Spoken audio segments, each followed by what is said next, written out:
और सबसे पहले बात करेंगे छत्तीसगढ़ के मौसम की, क्योंकि मौसम की मार से ठंड से हाहाकार मची हुई है। छत्तीसगढ़ में ठंड ने मुश्किलें बढ़ा दी हैं। अंबिकापुर की अगर बात की जाए तो तापमान ने अपना रिकॉर्ड ही तोड़ दिया है। अंबिकापुर में 4.4 डिग्री तापमान दर्ज किया गया। इसके साथ ही कई जिलों में शीतलहर चलने की संभावना भी जताई जा रही है। तो छत्तीसगढ़ के कई जिलों में आपको बता दें, लगातार ठंड का प्रकोप बढ़ता जा रहा है। अंबिकापुर में तापमान ने अपने रिकॉर्ड ही तोड़ दिए हैं। लगातार गिरावट हो रही है और इसी वजह से यहां पर ठिठुरन, इसके साथ ही ठंड बढ़ती जा रही है। लोगों को दिक्कतों का सामना करना पड़ रहा है और अभी फिलहाल ठंड से कोई भी राहत मिलने वाली नहीं है। तो छत्तीसगढ़ में भी लगातार सर्दी का सितम जारी है। तो वैसे तो छत्तीसगढ़ के कई शहरों में हाल बेहाल हो चुके हैं, लेकिन अंबिकापुर की अगर इस समय बात की जाए तो अंबिकापुर के लोगों का हाल बुरा है, क्योंकि इस बार सर्दी ने अपने सारे रिकॉर्ड यहां पर तोड़ दिए हैं। तापमान में लगातार गिरावट हो रही है। ठंड और कोहरे से लोगों की मुश्किलें भी बढ़ चुकी हैं। खासकर छोटे बच्चों या फिर बुजुर्गों की बात की जाए तो ज्यादा परेशानियों का सामना करना पड़ रहा है। तो अभिषेक शुक्ला हमारे साथ संवाददाता जशपुर से जुड़ चुके हैं, मनोज इसी संवाददाता कोरिया से, और इसके साथ ही रोमी सिद्दीकी संवाददाता हमारे साथ अंबिकापुर से इस समय जुड़ चुके हैं। और सबसे पहले हाल जानते हैं जशपुर का। अभिषेक, जिस तरह से हम देख रहे हैं छत्तीसगढ़ में इस बार बहुत ज्यादा ठंड पड़ रही है। अगर जशपुर की बात करते हैं तो जशपुर के हाल क्या है?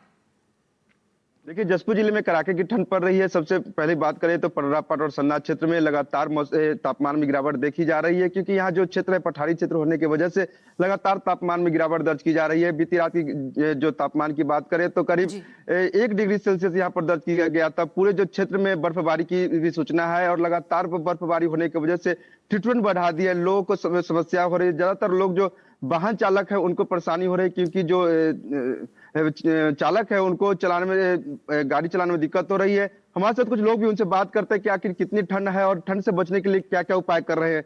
हमारे कुछ लोग से बात करते हैं। जी, क्या नाम है आपका? इंद्रजीत शर्मा है। ये क्या स्थिति है अभी ठंड को लेकर? ठंड बहुत ज्यादा है। छोटे बच्चों को बहुत ज्यादा परेशानी का सामना करना पड़ रहा है। बुजुर्गों को भी करना पड़ रहा है। हाथ पैर सब अकड़ जा रहा है और इसके लिए अलाव का व्यवस्था करके उसके चीज का लाभ लिया। अचानक जशपुर जिले में ठंड बढ़ते देखा जा रहा है, क्या वजह है? मेन पार्ट नजदीक होने की वजह से क्या? यहाँ मेन पार्ट नजदीक है और इधर जशपुर सन्ना साइड ठंड का प्रकोप बहुत ज्यादा रहता है। उसी का असर यहाँ देखने को।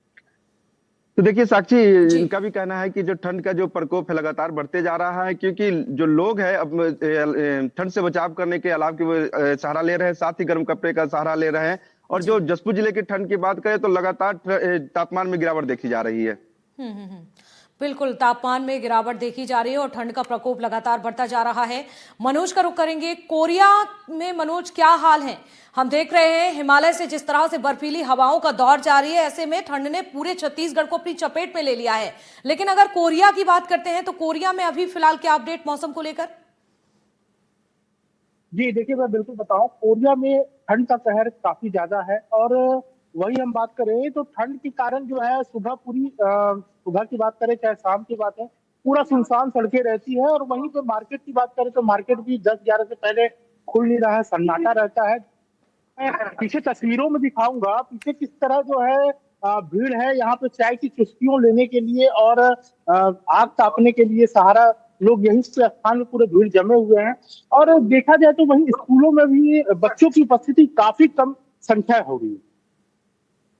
बिल्कुल, आपके पीछे कई लोग भी नजर आ रहे हैं, उनसे भी बातचीत कीजिएगा, जानने की कोशिश कीजिएगा कि किस तरह से ठंड से बचाव कर रहे हैं और क्या कुछ उनका कहना है। बातचीत कीजिएगा आप। जी बिल्कुल। आप अपना नाम बताइए। पवन कुमार। अच्छा, पवन जी, ठंड को लेकर के देखे हैं तो किस प्रकार का ठंड है और क्या असर पड़ रहा है बच्चों पे? पूरे बच्चे को असर पड़ रहा है। परस ठंडी इतनी है कि जो कोई व्यवस्था इधर से नहीं मिल रही है। सरकारी व्यवस्था कोई मिल रही है, नगर पालिका, ये सब खाली ये बकवास है। बीजेपी शासन बहुत खत्म शासन हो गई। मतलब अलाव की व्यवस्था नहीं, कोई अलाव व्यवस्था नहीं। कुछ और है जैसे कि पहले भी देखा गया है कि नगर पालिका चर्चा से काफी लोग अलाव को लेकर के शिकायतें कर चुके हैं, क्योंकि कोई भी अलाव की व्यवस्था नहीं की गई है। कुछ और है, हम चर्चा करेंगे। आप अपना नाम बताएंगे। अच्छा फिरोज जी, ठंड को लेकर के कैसे देखते हैं? बहुत ज्यादा है। नगर पालिका थोड़ा अंधा पैदा हो गया, ध्यान नहीं दे रहा है। नहीं तो हम बात कर रहे हैं ठंड के को देखते हुए बच्चों लोग को स्कूल जाने में बहुत बहुत दिक्कत होता है, व्यवस्था नहीं है। तो कहीं न कहीं नाराजगी जो है नाराजगी तो है। तो जैसा कि देख रहे हैं कि लोगों में नगर पालिका को लेकर के जो है, क्योंकि अलाव की व्यवस्था यहाँ पे की नहीं गई, जी तो काफी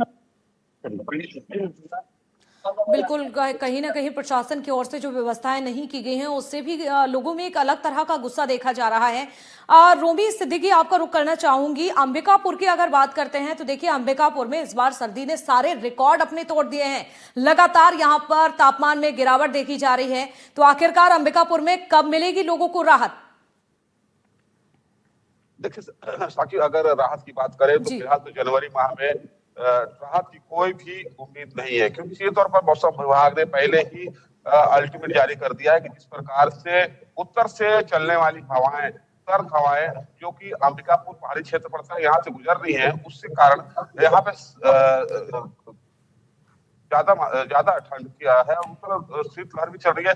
उसके साथ ही साक्षी में आपको दिखाना चाहूंगा कि ये अंबिकापुर का एक पार्क है जहाँ पे आम दिनों में काफी भीड़ रहता है, लेकिन वर्तमान में जिस प्रकार से ठंड पड़ रही है उसे लेकर आप देख सकते हैं कि अभी भी सन्नाटा है। यानी कुल मिलाकर देखा जाए तो लोग ठंड से बचने के लिए अपने घर से निकल रहे हैं। सबसे महत्वपूर्ण बात है कि अंबिकापुर की जो पर्यटन स्थल है मेन पॉइंट, वहां भी लगातार तापमान में गिरावट है। अगर कल की बात करें तो कल भी 1 डिग्री तक पहुंचने के कारण वहां पे लगातार बर्फ जम रही है। वहीं जोकापाट, दक्षिण पाट की बात करें तो वहां भी लगातार तापमान की गिरावट कारण अब आदमी के साथ साथ पशुओं को भी अब दिक्कत होने लगी है। यही कारण है कि वन विभाग जो क्षेत्र है पशुओं का यानी कि रिस्ट्रिक्शन एरिया, वहां भी अब अलाव जलाने की व्यवस्था करें ताकि वन जीवों को भी इससे राहत मिले। कुल मिलाकर देखा जाए तो सरगुजा में, खासकर अंबिकापुर के क्षेत्र में जिस प्रकार से काफी की सर्दी पड़ रही है उसने पिछले 15 सालों का रिकॉर्ड तोड़ दिया है।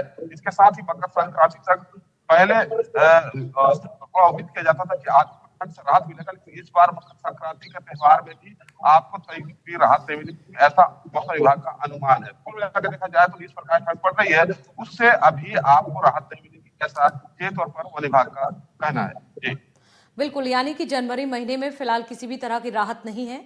आप सभी का बहुत शुक्रिया जानकारी देने के लिए। तो छत्तीसगढ़ में ठंड का प्रकोप लगातार बढ़ता जा रहा है। आगे बढ़ेंगे, छत्तीसगढ़ की बड़ी खबर। छत्तीसगढ़ के पीएचई विभाग में बड़े तबादले किए गए हैं। पीएचई विभाग में 34 अधिकारियों के तबादले कर दिए गए हैं। 26 को पदोन्नति, इसके साथ ही 6 अभियंताओं की बहाली की गई है। इसके साथ ही ओएसडी संजीव ब्रजपुरिया प्रभार से मुक्त कर दिए गए। लापरवाही पर मुख्य अभियंता निलंबित किए जा चुके हैं। जल जीवन मिशन कार्यों में लापरवाही का आरोप लगा था अभियंता के खिलाफ, तो विभागीय जांच के आदेश मिले और जिसके बाद यह एक्शन लिया गया है। 1 महीने के अंदर जांच रिपोर्ट सौंपने का आदेश भी दिया है। जो तबादले किए गए हैं वो लिस्ट आपको दिखा रहे हैं। देखिए जिस तरह से यहाँ पर बड़ी प्रशासनिक सर्जरी की गई है। जानकारी मिल रही है पीएचई विभाग में 34 अधिकारियों के तबादले किए जा चुके हैं। तो छत्तीसगढ़ के पीएचई विभाग में ये बड़ा बदलाव देखने को मिला है, बड़े तबादले किए गए हैं। और मनरेगा का नाम बदलने पर सियासी घमासान भी जारी है। छत्तीसगढ़ नेता प्रतिपक्ष और डिप्टी सीएम में जुबानी जंग देखने को मिली है। नेता प्रतिपक्ष ने नाम बदलने पर हमला बोल दिया, तो किसानों के विरोध में नए कानून ला रही है सरकार, ये दावा किया गया है विपक्ष की ओर से। बीजेपी महात्मा गांधी के नाम की योजना बदलना चाहती है। नाम बदलने पर विरोध, भूख हड़ताल की धमकी भी दी। पंचायत स्तर पर लोगों से प्रस्ताव लेकर भेजेंगे दिल्ली, ये उन्होंने कहा। तो डिप्टी सीएम का नेता प्रतिपक्ष को जवाब। तो देखिए, डिप्टी सीएम जब विपक्ष ये आरोप लगाते हैं, नेता प्रतिपक्ष की ओर से ये आरोप लगाए जाते हैं, जिसके बाद डिप्टी सीएम जवाब देते हैं, इसका पलटवार करते हैं कि जी राम जी विकसित भारत के निर्माण का रोड मैप है। 100 दिन के रोजगार को बढ़ाकर 125 कर दिया गया है। ये सरकार की ओर से अपना पक्ष रखा गया है और डिप्टी सीएम ने ये पूरी जानकारी देकर पलटवार किया है।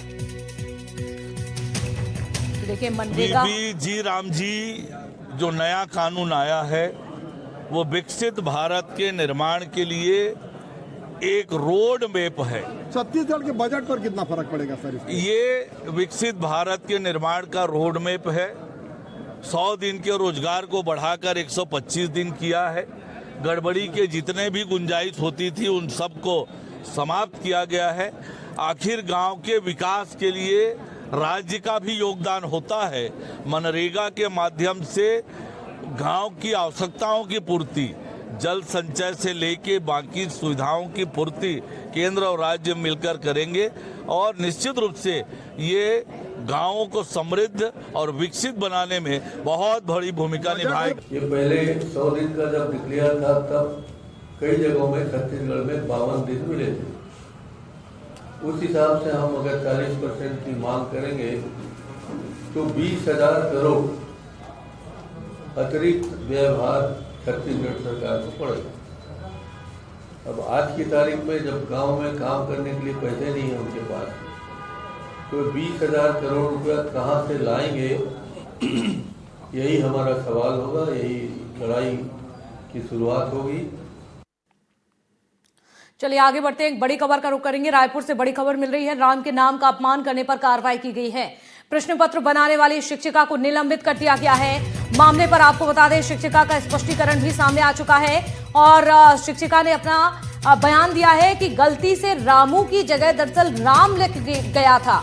तो कक्षा चौथी के प्रश्न पत्र में जो प्रश्न पूछा गया था, जिसके बाद विवाद बढ़ गया था, दरअसल यहाँ पर देखिए जो प्रश्न पूछा गया था कि कुत्ते का नाम क्या है, 4 विकल्प दिए गए थे और इसी विकल्प में एक नाम था राम का, जिसके बाद हिंदू संगठन ने इसका विरोध किया, एक ज्ञापन दिया और जांच पहुंची। जांच के बाद जिला शिक्षा अधिकारी के भी बयान सामने आए। लगातार कार्रवाई की जा रही है और एक और कार्रवाई हुई है। प्रश्न पत्र बनाने वाली शिक्षिका को निलंबित कर दिया गया है।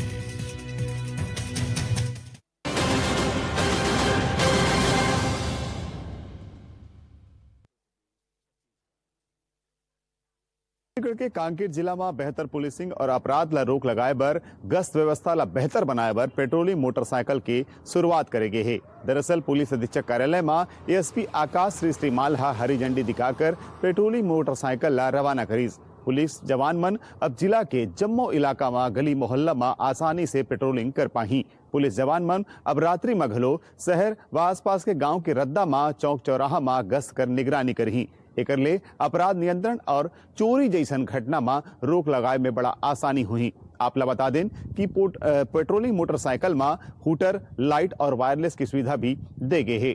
नीरज तिवारी, एनडीटीवी, कांकेर।